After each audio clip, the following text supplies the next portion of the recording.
নমস্কার বন্ধুরা, আমি আপনাদের প্রিয় গল্পকার। আজ আমি আপনাদের জন্য নিয়ে এসেছি এক অন্যরকম গল্প। এই গল্পটি এক নাম প্রকাশে অনিচ্ছুক ফলোয়ার পাঠিয়েছেন, যিনি তার জীবনের এক গভীর গোপন কথা আমাদের সাথে ভাগ করে নিতে চেয়েছেন। গল্পটি এতটাই ব্যক্তিগত, এতটাই আবেগী যে এটি আপনাদের মনে এক গভীর ছাপ ফেলবে। এই গল্পে আপনারা পাবেন তীব্র রোমান্টিক উত্তেজনা, চাপা কান্না এবং এক অসম বয়সের নিষিদ্ধ প্রেমের এমন এক উপাখ্যান যা আপনাদের রোমাঞ্চিত করবে। আর হ্যাঁ, এই গল্পের কোনো এক ফাঁকে আমি আমার ব্যক্তিগত আইএমও নাম্বারটি দেব। সেই নাম্বারটি পেতে হলে কিন্তু আপনাদের পুরো গল্পটি মনোযোগ দিয়ে শুনতে বা পড়তে হবে। তাই শুরু থেকে শেষ পর্যন্ত আমার সাথেই থাকুন। আমার নামটা না বলাই ভালো। আমি একজন একা মা। আমার ৮ বছরের ছেলে রনি। ওর বাবা, আমার স্বামী, বছর ৩ আগে এক দুর্ঘটনায় মারা গেছেন। তারপর থেকে আমি আর রনি। জীবনটা থমকে গিয়েছিল এক মুহূর্তে। তারপর ধীরে ধীরে নিজেকে গুছিয়ে নেওয়া, রনির পড়াশোনা, ওর বড় হওয়া, এই নিয়েই আমার জগৎ। রনির পড়াশোনা নিয়ে আমি একটু বেশিই চিন্তিত ছিলাম, বিশেষ করে অঙ্কে ওর একটু কাঁচা। তাই ঠিক করলাম একজন প্রাইভেট টিউটার রাখব। অনেক খোঁজাখুঁজির পর পরিচিতদের মাধ্যমে জানতে পারলাম এক নতুন টিউটারের কথা। নাম অনির্বাণ, বয়স ৩০-এর কোঠায়। শুনলাম পড়াশোনায় খুব ভালো, আর সবথেকে বড় কথা শান্তশিষ্ট স্বভাবের। প্রথম যেদিন অনির্বাণ এলো, মনে হলো এক ঝলমলে রোদ যেন আমার ঘরে ঢুকে পড়ল। লম্বা সুঠাম চেহারা, গভীর কালো চোখ আর শান্ত অথচ দৃঢ় গলার স্বর। রনিকে দেখে ওর মুখে যে হাসিটা ফুটে উঠল, সেটা ছিল বড্ড স্নিগ্ধ। সেদিন থেকেই আমার মনে হলো এই মানুষটা হয়তো আমাদের জীবনে এক নতুন আলো নিয়ে আসবে। অনির্বাণ প্রায়ই আসত, রনিকে পড়াত। আমি দেখতাম রনি কেমন আস্তে আস্তে অঙ্কে ভালো হতে শুরু করেছে। কিন্তু শুধু রনি নয়, আমি নিজেও যেন কেমন অনির্বাণের প্রতি এক অদ্ভুত আকর্ষণ অনুভব করতে শুরু করলাম। ওর কথা বলার ধরন, ওর বুদ্ধিমত্তা, ওর শান্ত অথচ দৃঢ় ব্যক্তিত্ব সবকিছুই আমাকে মুগ্ধ করত। আমার জীবনটা এতদিন বড্ড একঘেয়ে হয়ে গিয়েছিল।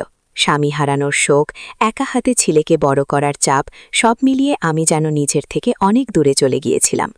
অনির্বাণের সান্নিধ্য, ওর উপস্থিতি আমার জীবনে এক নতুন প্রাণের সঞ্চার করল। মনে হতো এক দীর্ঘ শীতের পর বসন্ত এসে কড়া নাড়ছে আমার দরজায়। একদিন দুপুরে রনি স্কুলে, অনির্বাণ এসেছে রনিকে পড়াতে।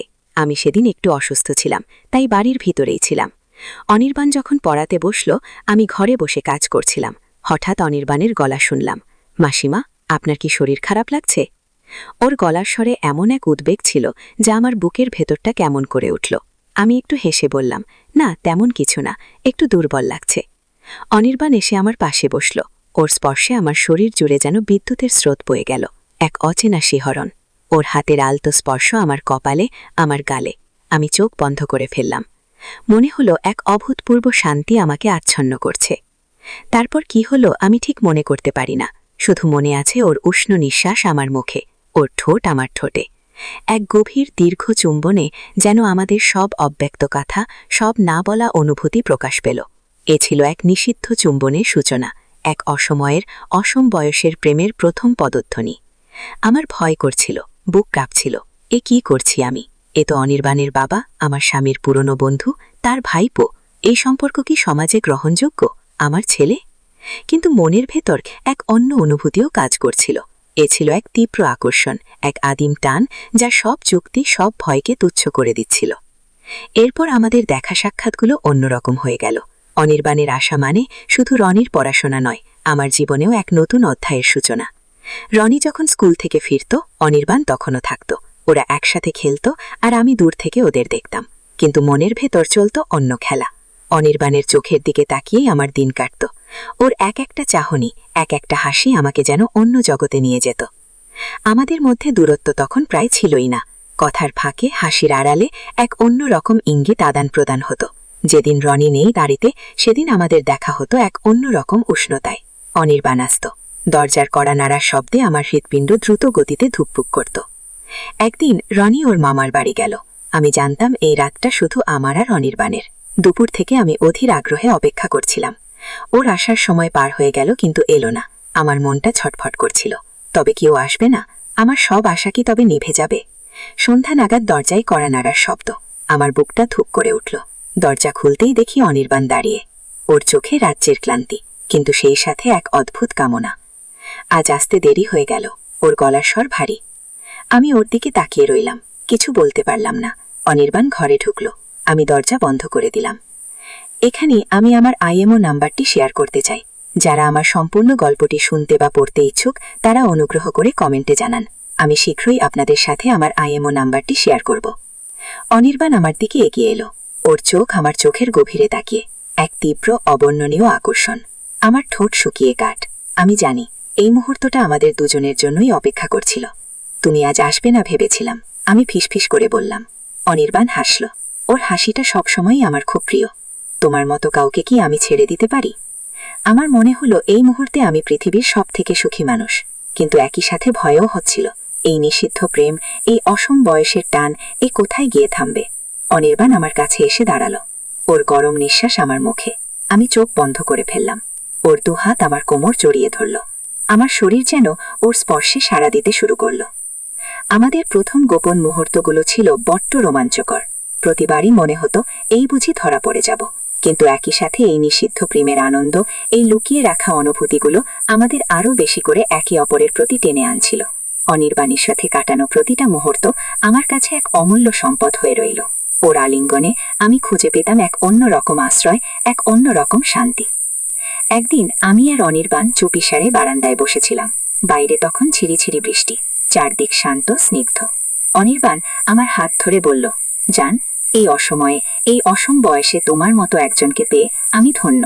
আমি জানি আমাদের এই সম্পর্কটা সহজ নয়, কিন্তু আমি ওর মুখের কথা কেড়ে নিয়ে বললাম, জানি অনির্বাণ, কিন্তু মন তো মানে না।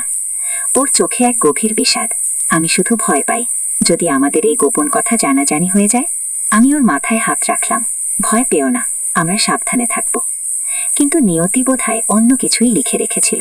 একদিন রনি স্কুল থেকে ফিরে এসে এক অদ্ভুত কথা বলল। মা, আজ স্কুলে একজন কাকুর সাথে দেখা হয়েছিল। উনি যেন আমাদের বাড়ির দিকে যাচ্ছিলেন। আমার বুকের ভেতরটা ছ্যাদ করে উঠল। কোন কাকু? আমার টিউটার, অনির্বাণের বাবার বন্ধু। রনি বলল, উনি যেন অনির্বাণের কথা জিজ্ঞেস করছিলেন। আমার মনে হলো পায়ের তলার মাটি সরে যাচ্ছে। কে জানত অনির্বাণের বাবা, যিনি আমার স্বামীর বন্ধু, তিনি এভাবে আমাদের জীবনে ঝড় নিয়ে আসবেন। এরপর থেকেই আমার মনে এক অজানা ভয় কাজ করতে লাগলো। অনির্বাণের সাথে দেখা হলেই আমি ওকে সবটা বলতাম। ও আমাকে আশ্বস্ত করত, কিন্তু আমার ভয় কাটত না। একদিন আমি আর অনির্বাণ একান্তে কথা বলছিলাম। ও আমাকে বলছে, আমরা আর কতদিন এভাবে লুকিয়ে থাকবো? এই লুকোচুরি ভালো লাগে না। আমারও একই অবস্থা। আমি বলছিলাম, কিন্তু কি করব? হঠাৎ দরজায় জোরে ধাক্কা দেওয়ার শব্দ। কে? বলে অনির্বাণ দরজার দিকে এগোলো। আমি ভয়ে জমে গেলাম। কে হতে পারে এত রাতে? দরজা খুলে অনির্বাণ যা দেখল তাতে ওর শরীর জমে গেল। দরজার সামনে দাঁড়িয়ে অনির্বাণের বাবা, তার চোখে আগুন জ্বলছে। ঠিক তার পাশেই দাঁড়িয়ে আমার স্বামী, মৃত বলে ভাবা তার পুরনো বন্ধু অনন্ত। অনির্বাণের বাবা বলে উঠলেন, তুমি এখানে কি করছো? আমি অবাক হয়ে গেলাম। অনির্বাণের বাবা, যার কথা রনি বলছিল, তিনি আমার স্বামীর পুরনো বন্ধু।